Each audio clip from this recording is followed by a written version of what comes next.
Thank you for waiting and welcome. We are excited to present Healthcare Resumes for Success today from the Upwardly Global Healthcare Advisor team. Thank you so much for joining. Just a few housekeeping items before we get started. Please keep muted throughout the webinar. Enter any questions that you have in the chat box.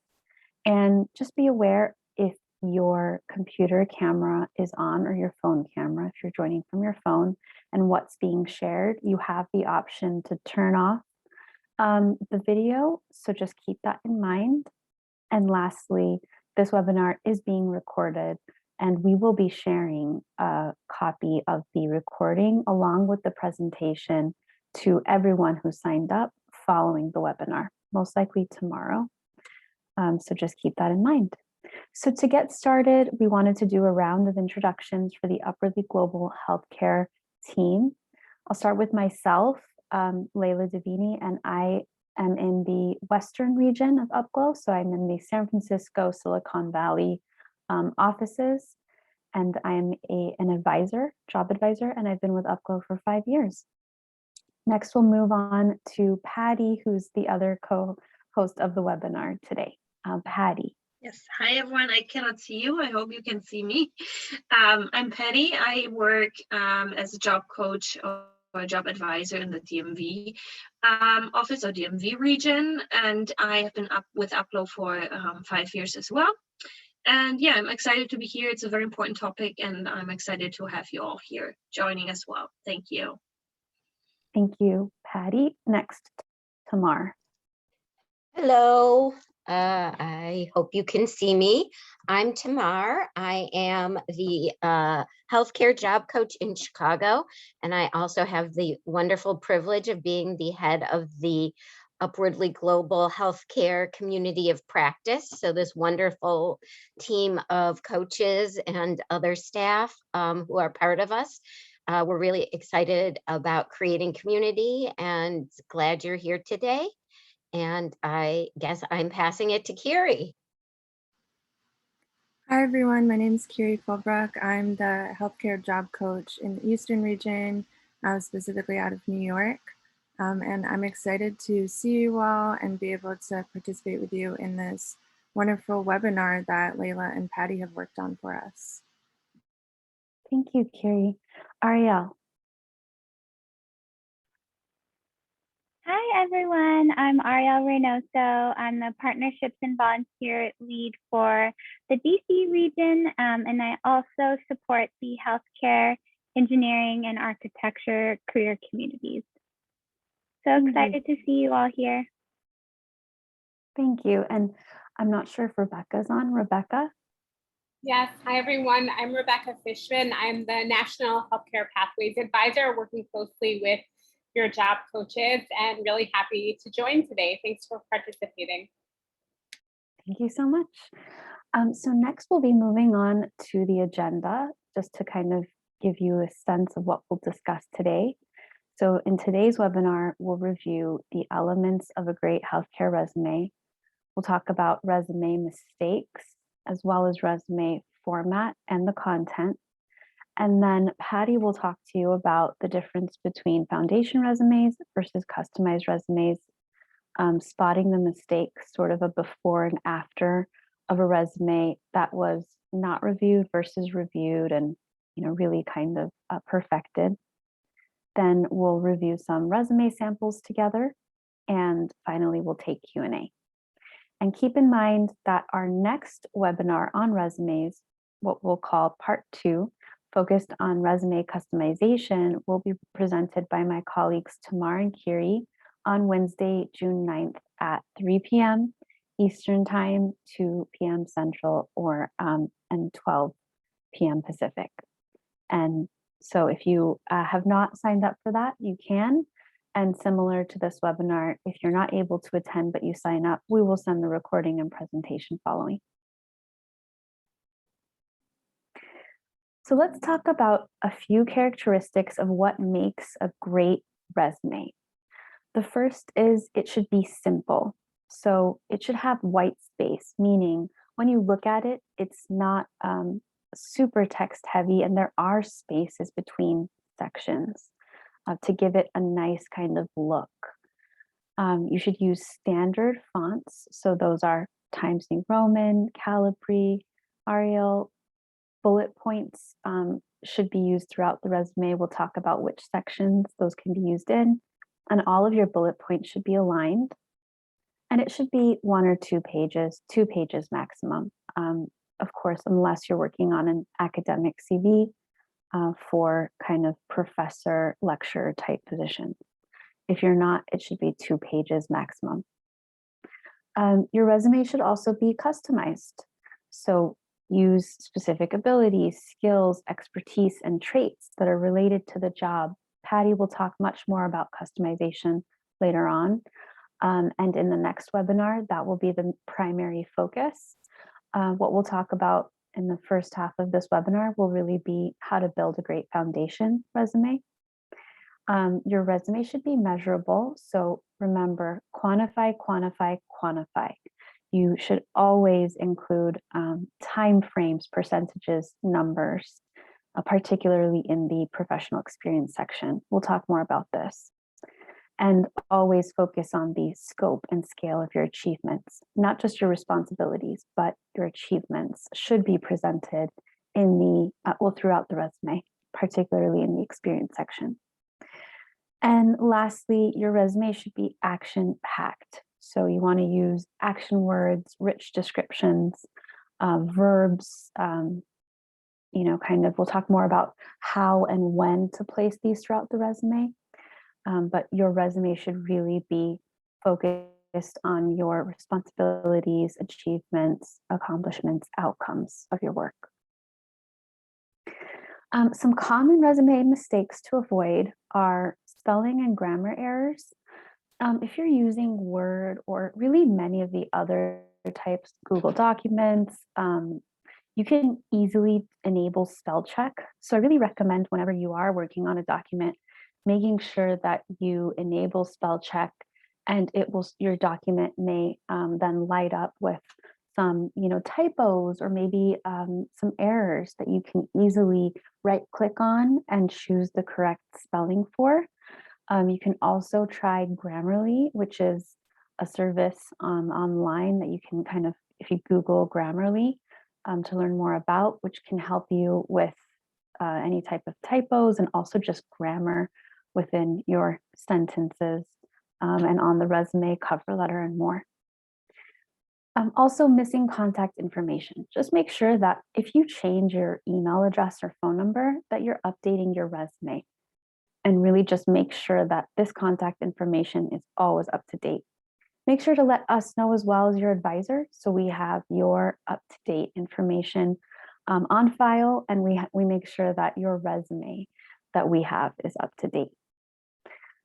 Also, avoid your resume being disorganized. You really want to keep it simple. Recruiters actually appreciate simple. It doesn't have to have, graphics or anything fancy. If it's simple, clean, and neat, recruiters appreciate that. So we'll talk a lot about the format today, which is the upwardly global format. And finally, too long. So as I mentioned earlier, it's important to keep your resume to 1 to 2 pages. If you're having issues with this, talk to your advisor. There's some strategies we can use to make sure that it fits onto 2 pages, and we can help you with that process. So in regards to the resume format, we'll start by looking at the top, the contact information. You want to make sure you have first and last name, your phone number. Again, always make sure this is up to date, your email address, and your email address should be something professional.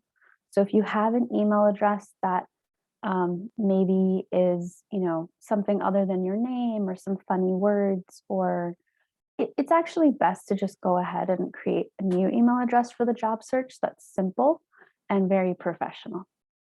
And also make sure that you include your city, state, zip code. You do not need to include your street address on the resume. Recruiters do not need to know this information. You can let them know later on once you're being hired. but this isn't information you need to include. And so just in general, note when you look at this resume, it's easy to read. So it uses the common font. You should avoid any type of light, thin, or complicated fonts. And also keep it in between 10 to 12 points throughout the resume. So I recommend that the resume is in one font size other than your first and last name at the top. It's much easier to kind of read that way. And you don't need titles to be in larger fonts. Also notice bold text. So on the UpGlo format, we recommend using bold text for subsection titles, for dates, for the position title and the company name. And this really sets it apart. And when you look at this as a document from kind of a little farther away, the sections really pop out, and the titles and really the key pieces of information pop out. And finally, the bullet points. You can see we recommend using bullet points for key skills, for professional experience, and notice that all of the bullet points are aligned throughout the resume. So we use the kind of standard font in the Word document, 0.25 from the left and 0.25 to separate the bullet point from the text. A few other things to note: do not use graphs or tables on your resume. Sometimes with the software that companies use to scan through your resume, it may create issues and they may not be able to easily process the text in a graph or table. So please do not use any graphs or tables on your resume. Also, do not use any borders, they're unnecessary.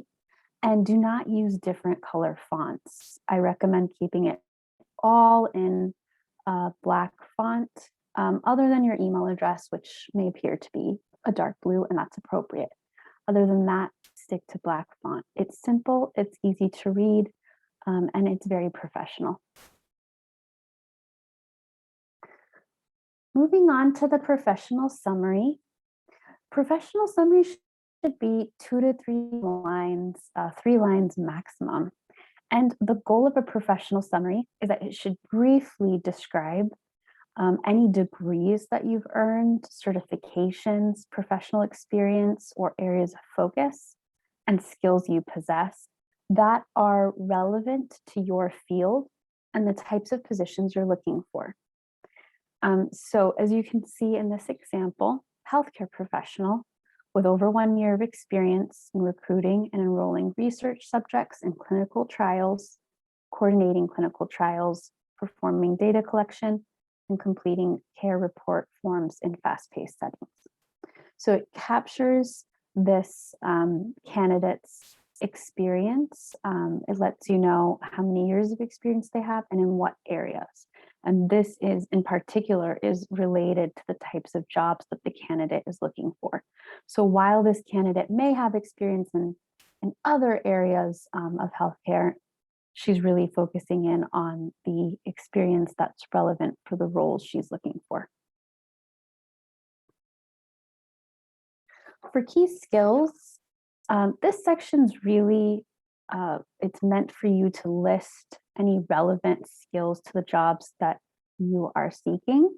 So areas of experience or focus, any hard skills, which are kind of measurable experience or certifications or kind of any area of experience that you've had, rather than soft skills, which are characteristics about yourself or your work. So a soft skill would be communication, but a hard skill, on the other hand, is a measurable skill. And so the key skills should mostly be hard skills, and keep it to 8 points maximum. Never go over 8 points. You want to keep this brief. You don't want it to be too bulky. And a tip is use descriptive adjectives to start each point. So as you can see here, she's used experienced in, or she starts with ability to or skilled in. You can also use kind of, a great one is knowledgeable in, and kind of list that out. So that's a great kind of way to start out these points.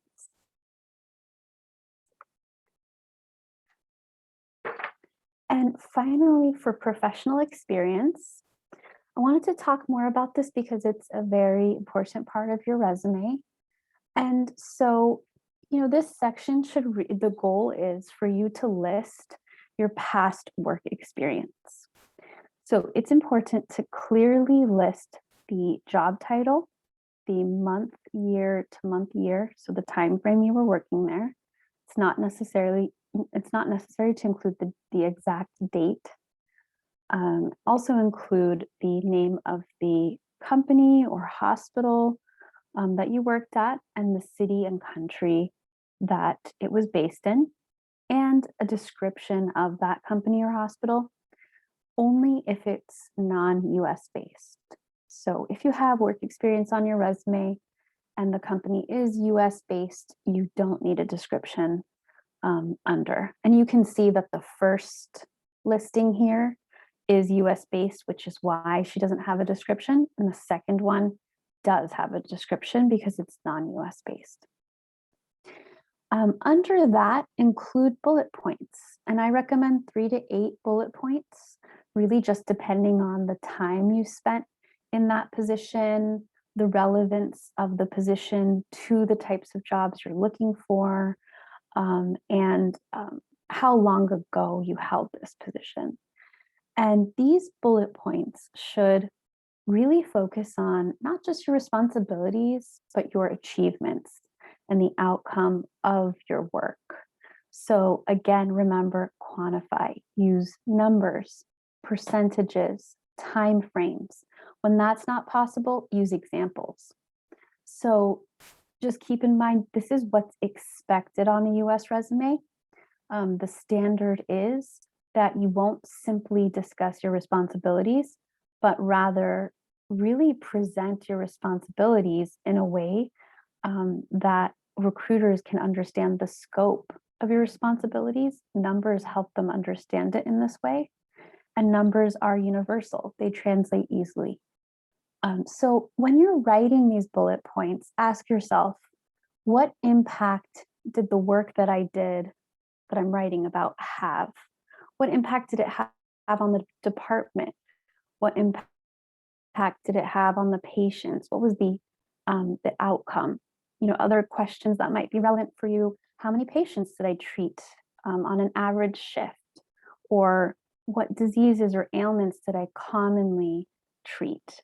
So if you're struggling, just stop and ask yourself questions like this that are more focused on the broader impact rather than just listing out responsibilities.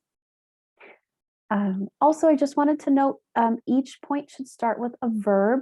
So as you can see here, each point starts with a verb in past tense because these jobs were held in the past. If you're currently in a job, the point should start with a verb in present tense. And lastly, I wanted to note, if you had a promotion at a company, you should list that separately. List the 2 jobs separately under the name of the company with the time frame you worked in each job listed out. And that's the correct way to show a promotion. So make sure when you work with your resume, with your UpGlo advisor, that you're listing them out separately and letting them know that was a promotion. Excellent. Thank you so much, Leila. Can you all hear me? We can hear you. Yes, excellent. So Leila mentioned very important aspects of the foundation resume. And I know we have different job seekers, different level job seekers here today. Some might have already a great resume, some might have just started with us. In any case, I think we think foundation resume and understanding why it's important and how does it need to look like is very important. That's why we love to repeat us and emphasize, because we experience a lot of times, just to give you some background, why is it so important, not only for you, but also for us, because we really want to help you. We want to help you, and occasionally we have opportunities with partners, or we see an opportunity that we think you are a good fit for. And then sometimes there's just a short time frame where you need to customize your resume. And without a foundation, great, strong, impactful foundation resume, it will be more difficult for you to customize, and you might miss an opportunity, because we want to help you as well. We want to review your resume. But if your resume has already not a strong foundation, it will be more difficult. So just emphasizing why a foundation resume is important, and just working on it is very, it's important for us and for you. So I would like to just summarize what is a foundation resume, why is it so important, how to use it, versus a customized resume. And as mentioned in the beginning, we will have a separate training for customization. So I will not take too many information. It will be just a brief overview. I hope this is not too overwhelming. I tried to do the bullet points and not capitalized, but somehow it did not work. So I hope it's still visible. But what exactly is a foundation resume? So a foundation resume, you can call it your business card or the snapshot of your professional working experience or overall working experience. Because sometimes there will be transitional working experience that might not be professional, but they need to be in your resume to avoid a gap, for instance. Those experience, when you create a foundation resume, you want to make sure that although you would add experience, especially those transitional experience that sometimes can be a survival job, whatever survival job, you have to add it in your foundation resume as well, although they are maybe not relevant to your professional experience. But it's still important to add, as I said, to avoid the gap. Overall, you want to make sure that this foundation resume reflects your career goals and your main interest in the field that you want to pursue. I can just give you a brief example, and I know how I cannot imagine how difficult it must be for you all to create a foundation resume. When I came from Germany here with far less experience that you all have, I had 5 pages. And I worked in career coaching before, so I thought I know how to create a resume, but this was not the case. So I know how difficult this can be, especially when you have different specialties. I know I work, for instance, with a lot of job seekers who have been general doctor, general medicine, practicing general medicine, but have been mainly focusing on pursuing a career in clinical research, public global health. If this is the case, focus on those experiences that you're pursuing to continue to look for, to find a job for. Still mention your general medicine or whatever experience that you have, but make sure your foundation resume highlights and reflects your most important background. If you do have 2 areas, 2 specialties that you're interested in and that you have experience in, we recommend to have several foundation resumes, no more than 3. I personally don't have job seekers with 3 foundation resumes. I do have job seekers sometimes with 2. One, for instance, focused on general medicine, and the other one on only public global health. So work with your advisor, reach out. If this is the case with you and you're trying to squeeze all of your experience in one resume, please reach out to your advisor and try to make it work so you have 2 resumes that focus on the different industries or different specialties. Why? So why do we need a foundation resume? Why can't we just customize and just apply? Well, so the reason is that you need to have a strong foundation resume from the beginning. You need to have something, if someone from a hospital or from a residency program, well, you have to apply for the residency, so you already have a resume. But if there's any opportunity that a recruiter is reaching out to you, or a friend would like to share, or we want to share your background with someone for general opportunities, it's always important to have one resume that reflects your most important area, that is not customized yet, but that is reflecting all of your experience in the area that you're looking for to find a job. And then the other reason is that once you find a role that you would like to apply for, an opportunity, you will not be able, I mean, you might be able, but it will be much, much more difficult for you to customize if you don't have a good, strong, and impactful foundation resume. So that's a very important reason why from the beginning, make sure your foundation resume is almost close to perfect. I know there's no perfectionism, but we experience that if you don't have a strong foundation resume, it will definitely make your application and your job search much more difficult. Sometimes job seekers think it's their experience, something that the recruiter does not like on your resume, or you have missing skills. But a lot of times it's actually only because you don't frame your experience impactful on your resume. Sometimes recruiters don't even know that you have done this and this because you don't mention it in a way that the recruiter understands, oh, wow, this person actually did this. We will talk about this in the next steps. So how to use a foundation resume. Two main things, very important. It's a living document, as Leila said already. Update everything that changes. If it's your address, phone, email, contact information, update it. Keep one document. Have 1 or 2 foundation resumes, as I said, and keep them in a folder where you know you only touch them when you either customize, but then you will, of course, make a copy so you have several of those when you customize. You don't want to lose the foundation resume. Or you touch it when you need to update it.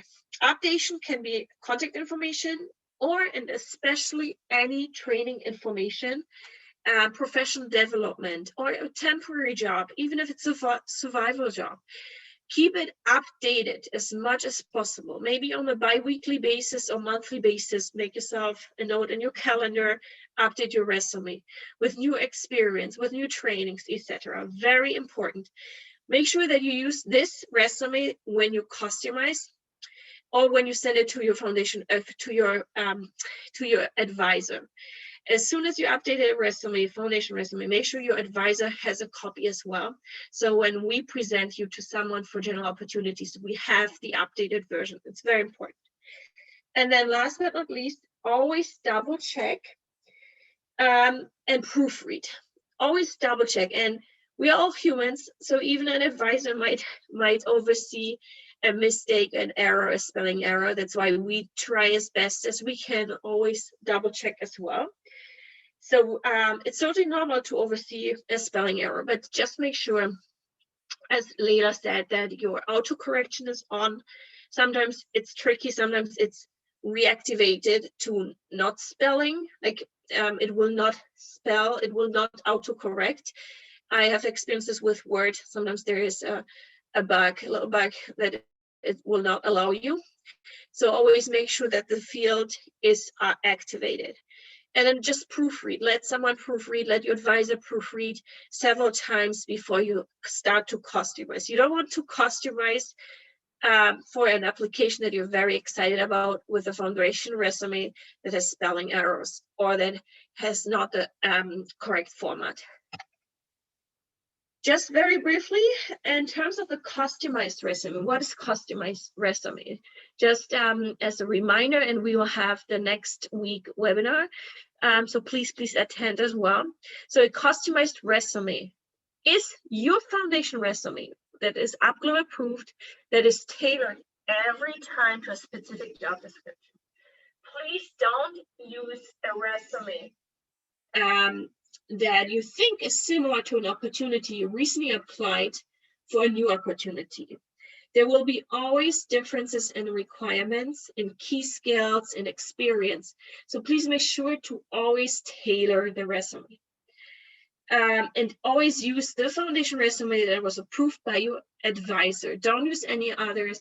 Sometimes we know that there are professional career coaches who charge us to create resumes. They look all beautiful with charts and tables, but as Leila said, those charts, tables, sometimes are not recognized by the ATS software, the application tracking system, and your resume is not even going through and will not be seen by a human. So our UpGlo's standard format is approved, so please make sure to use the foundation resume. To the contents that Leila mentioned, when creating your bullet points, those who work with me, they might know those questions because I exactly ask those same in the resume that I'm editing with my job seekers.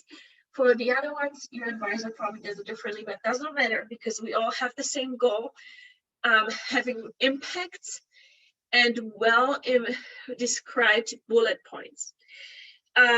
And these are also the PAR examples that you will have on your resume. And if your resume already has great PAR examples, your interview preparation and passing an interview will be much more easy for you because you already have those examples on your resume. So keep this in mind. If you put a little bit more work in the beginning to create examples for every bullet point, this will help you eventually in interviews as well.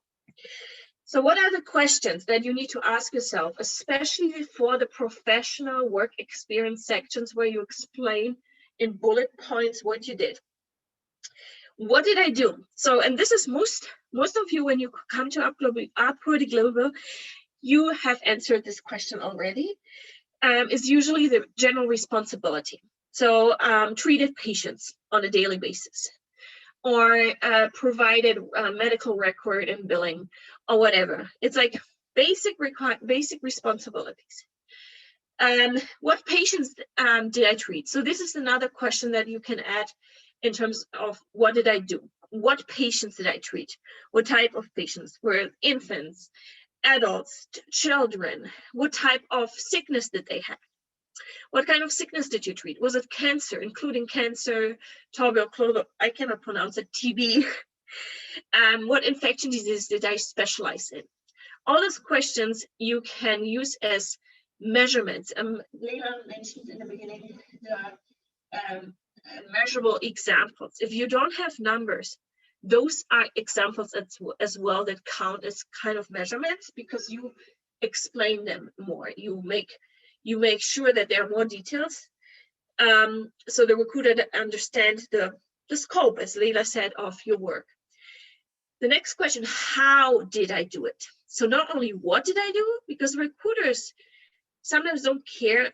They don't want to only see what you did. They want to see how well did you do something.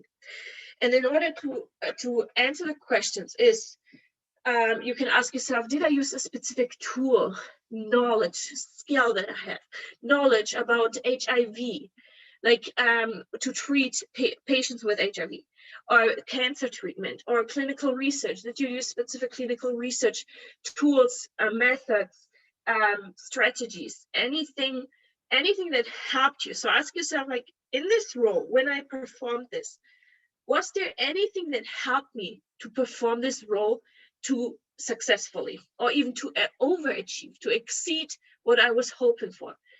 The other one, what type as well, like what type of patients did I treat? Although I mentioned this already in the first bullet point, but the type, like always ask yourself, what type? These are the questions to make sure that you are able to get more details into your bullet points, more important details. How often, how much, how many did I do? What type here as well? I know sometimes, or we know it can be difficult to add numbers in healthcare. It's much easier when you have a finance background or banking, but it is possible. Just ask yourself, on an average, how many patients did I treat daily, monthly, weekly?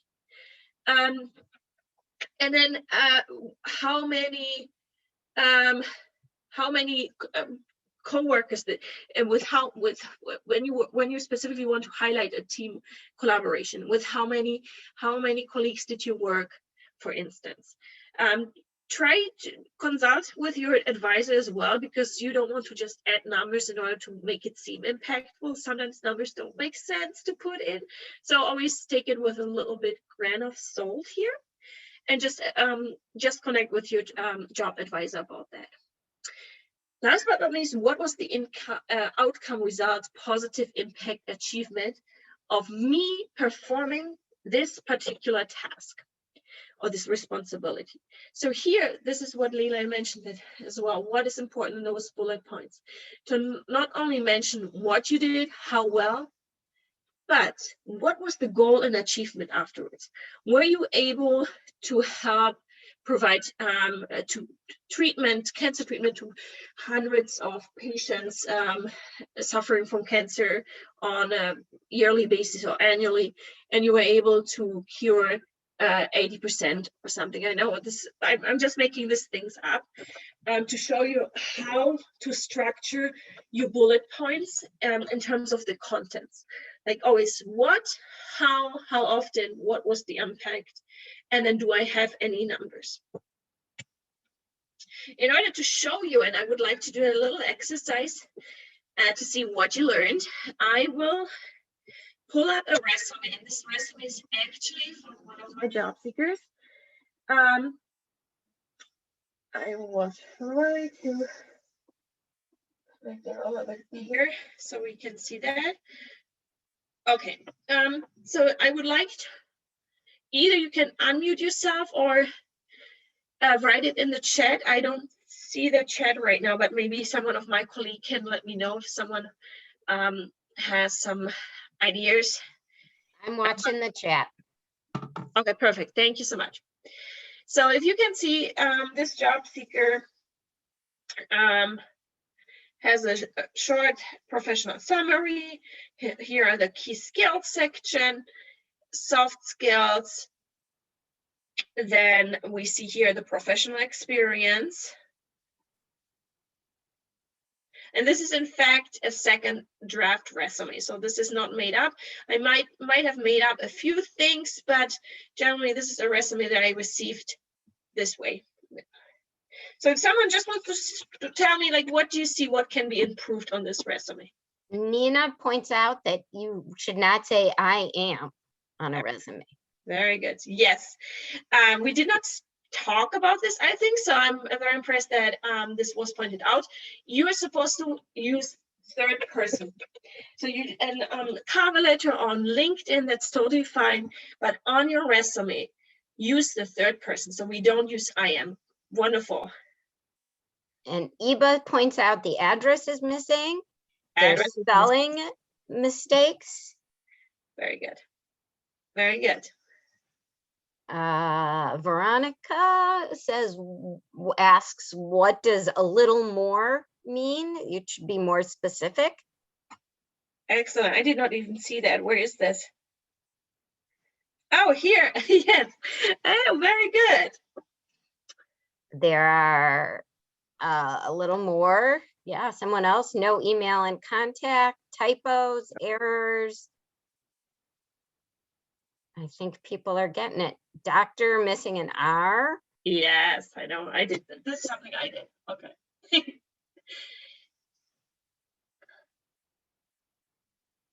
Can I ask a question?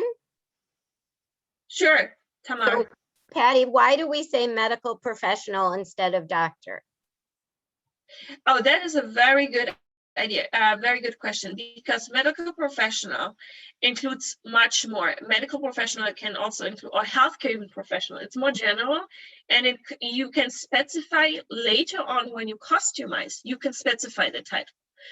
I love using healthcare professional, medical professional in foundation resumes. It's my preference. I don't know how the other advisors are doing, but it's just more general to allow you later when you customize to specify your specialty. Well, and also just to remind people that if they're not licensed as doctors, that they're not applying for jobs as doctors. So unfortunately, we can't, although their experiences as a doctor, that's not what they're looking for. So exactly. That's important. Somebody else pointed out different bullet points. Yes, very good. Soft skill is maybe not relevant. Correct. It could be relevant when you customize. Sometimes there's soft skills they're required, but time management, teamwork, punctual, dedicated workers, they're very general. And these are soft skills that all employers want. So it might not make sense to add them. It will not add Kareem any points value. out that the dates are not aligned. Correct. Yes, very important. So in the US, I think Leila talked about this, but you want to make sure to choose one format. And most of the formats are you don't spell the dates out, the months. You write them in numbers. So this would be 12/8/2017. Make sure all of them are the same format and align. Use numbers, not months spelled out.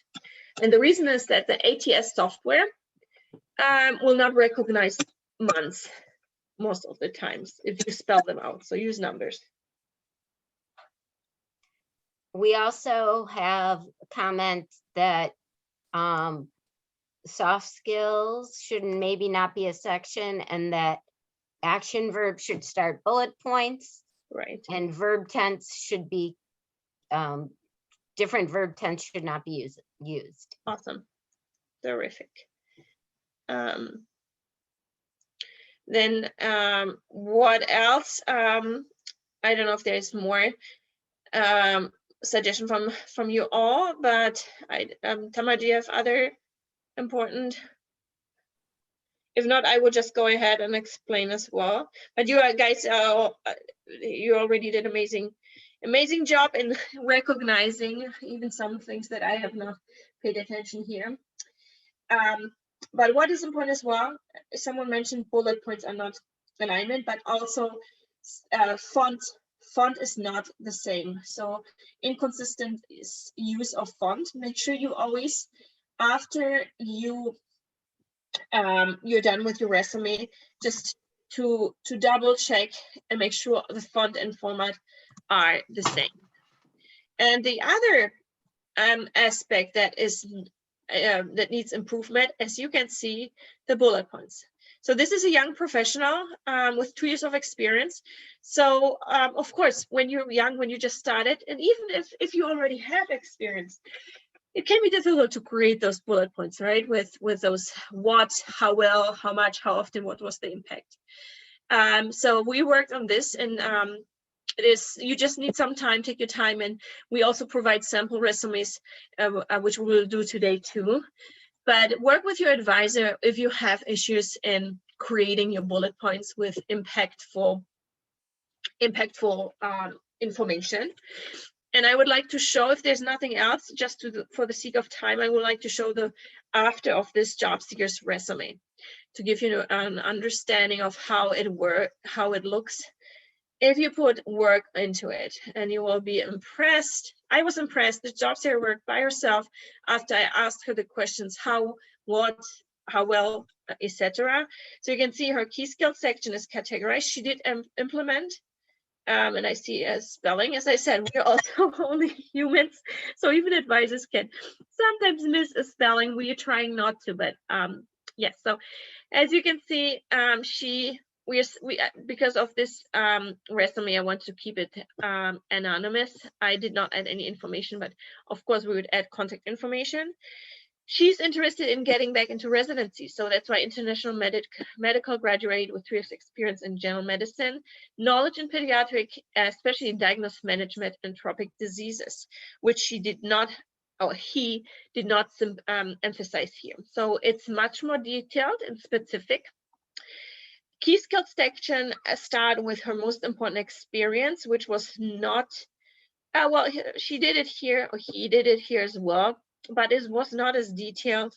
So she pointed out here her experience in more specific. Soft skills as well, as I said, computer skills. So it looks clear, clean, and well structured. And then she had transitional work experience. As you can see here, she had a 2-year gap, or he, sorry, I'm mentioning she. We don't want a gap. So if you have more than 1 year, think about what did you do the last year? it's very important. Even if you relocated to the US and you were preparing to get back to work, you were preparing for your relocation, write transitional experience. Gaps are not seen well by recruiters, so make sure you add something. This job seeker is currently doing a medical assistant exam training, so we added this, and she also had a volunteering, I think, opportunity last year. As you can see, compared to the other one, diagnosis and management of tropical diseases, provided diagnosis and management of tropical diseases such as malaria with a cure rate of 99.8%. So examples such as including the same here, supervised administration of child immunization according to Cameron's scheduling recommendation and patient's needs, advocated for adherence to vaccination schedule for best disease prevention. The other thing was treating patients daily, which she had admitted and treating patients as part of hospital 24 hours on call service. Sorry for speaking so fast. I hope this is still clear. I'm just trying to make sure we still have time for questions.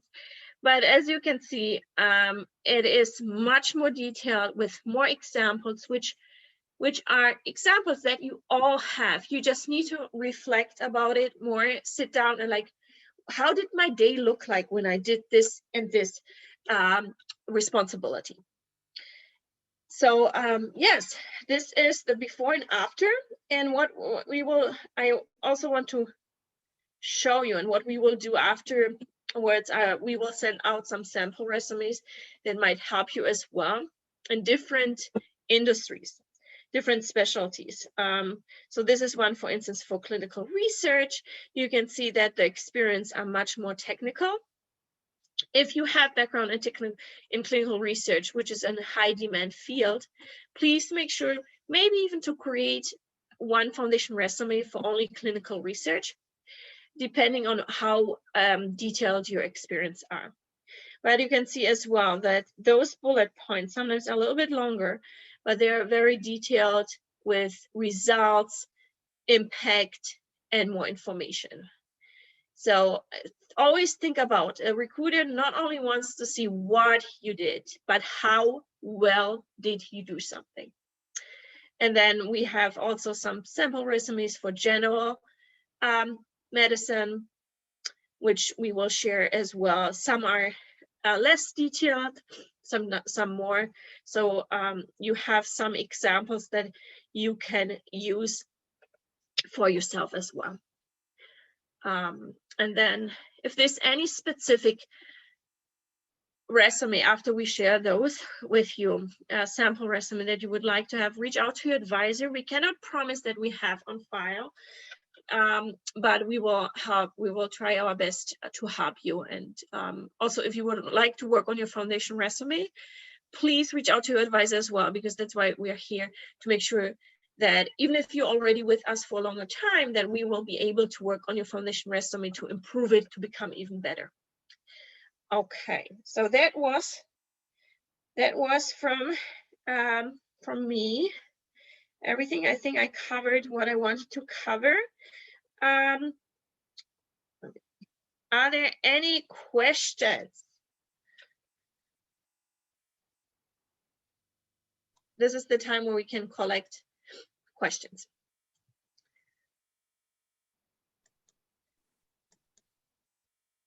Oh, Tunde has a question. Hi, Patty. Hi, everyone. Can you hear me? Yes, we can. Okay, it's great to be here. I was just following your presentation, and I got a little confused regarding the date format, the dating format. I noticed that you recommended using numerals, figures, rather than spelling the month outright. So my question is this: in the instance where you do not have a specific day of start or day of end of a job, you just have the month and the year, what do you do? What's the likely um, um, how would you set that up in the resume? Thank you. Of course, a good question. So usually, actually, it's rare that a job seeker has the date as well. So in this case, this job seeker knew the date. In most cases, that's what I experienced. Maybe the other advisors differently. In most cases, it's indeed only the month and the year, and this is totally fine. I agree, Patty, and I think it's important to be consistent. So let's say that you can remember the start date and end date for some jobs, but you really can't remember for others. Be consistent and just go ahead and list the month and year for all of the jobs on your resume, just to maintain that consistent format. Correct. And Nina has a question about promotion inside the hospital. She says that she was promoted from a part-time to a full-time position without changing the title. Should she list it separately? That's a very good question too. I think Leila mentioned this. And first of all, congratulations on your promotion. Exciting. And the way you are changing this is if you have two roles or several roles in a company, hospital, organization, you will list the company first, and you will list here the dates you worked in the company. Let's say if you worked from 2017 to 2019, you would list it like this. And then you would delete the company's title from the titles, and then you would just start with the date and the titles and put, then let's say if you worked here as medical doctor or assistant doctor. This is just an example. Then you would do this, and then you would add the dates from here when you worked until the end. So without mentioning again the company or the hospital names, if that makes sense.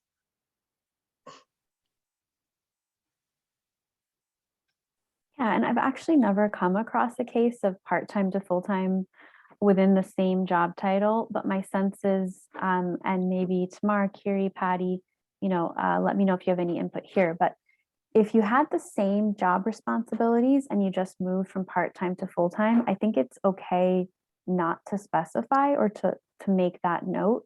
I think you can just go ahead and list it out. Curious if anyone has any other thoughts on the team. No, I totally agree, Layla. Depending if you have a different job title, then it makes sense to separate it out. But if it's a similar job with similar responsibilities. And I had another question. Eba asks if residency resumes and academic resumes are also required to stick to 2 pages.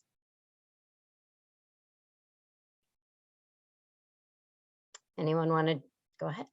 For academic resumes, so for example, if you're applying for lecturer, associate lecturer, professor, really academic roles, in that case, you would actually want an academic CV that looks very different than this resume we've been discussing. And so if it is the case where you need an academic CV, for example, I recently worked with a candidate who wanted to instruct classes in radiology at universities. And so in that case, an academic CV is needed, and it can definitely be longer than 2 pages in length. And that really focuses on not just education and experience, but also publications, areas of research. It sort of has some more sections and really much more fuller information in those sections than maybe someone who wasn't in academia would have on this type of foundation resume. So the academic CV is very different than this resume. Reach out to your advisor to talk more about that. For residency resumes, perhaps Tamar knows. I don't think that there's a length restriction on when you're submitting your application. So really depending on how much experience you have, if you have, let's say, 20 plus years of experience. And maybe that wouldn't fully fit on your foundation resume. Talk to your advisor about maybe creating a longer foundation resume that you can use to copy and paste in your application, and then keeping your UpGlow foundation resume to 2 pages. But any input from the team? Yeah, no, I think that's exactly right. That for the residency, the ARIS application takes you through a process, and they want more details about volunteer work and observational work. So in that case, it's certainly fine to make it longer. We also have a question about including things that are happening in the future. This job seeker says she was invited to speak in a conference in July and wondering if that should be included. Oh, I love that topic. So it always depends. And I would be curious to hear ESA's, my colleagues' opinion. I always highly recommend, especially if it's related to your field, and even if not, but it will help you to eliminate a current gap. It's always good to mention it. I would mention it in a transitional work experience or transitional experience. You can call it transitional experience. And then you could mention something like currently in planning, well, I don't have the right wording for this right now, but your advisor can work with this with you. And then the name of the conference, for instance, and when it would be planned or anticipated. That's my recommendation. What would the others say?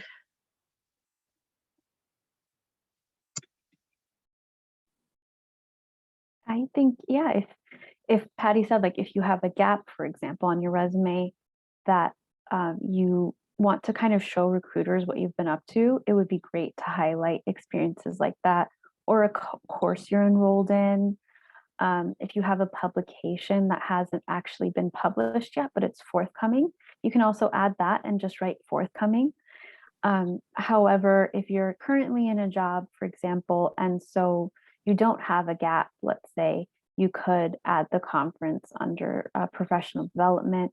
So I think really depending also on if you have a gap or not, but you can add any of those things to your resume and just specify that it's upcoming.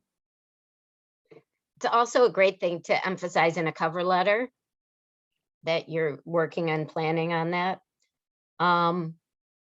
Before we leave, we're almost out of time. I want to share Eva's other question. What about the gap for the year 2020 that we've all been struggling how to talk about? What are folks' thoughts about how to address that on a resume? So I think that was a very tough period, especially when you're a healthcare worker and seeking for opportunities but limited to resources or other limitations of licensing, for instance. So think about any training you did, like any training, professional development. It can be a simple course, something that you did during the time. That's my first advice. I don't know what the others would say, my colleagues. Any other ideas? Yeah, also, if you were in any type of job, survival job, maybe step-up job related to your career, and it was a COVID layoff, I'm actually recommending to my candidates writing at the end date COVID layoff, because recruiters are being very understanding of the fact that many, thousands of layoffs happen due to COVID, and that it just makes it kind of more understandable if it was writing that in. But like Patty said, if not, think of what you have been up to. Have you taken a course? Coursera is free to all at UpGlow. What have you done? And really highlight that to close the gap. Yeah, I think that LinkedIn is working on approaches to deal with some of those gaps, but I do think that recruiters and employers certainly understand what the challenge that we've all gone through. And so just to be prepared, you know, to talk about it in interviews and be straightforward. A lot of us, you know, had to transition into full-time childcare when our kids stopped going to schools, and that's understandable. So just, you know, I think if you can figure out ways to talk about that are professionally related, that's great. And if not, just, you know, be straightforward and honest. And, you know, there should be empathy out there, since much of America has been going through the same thing.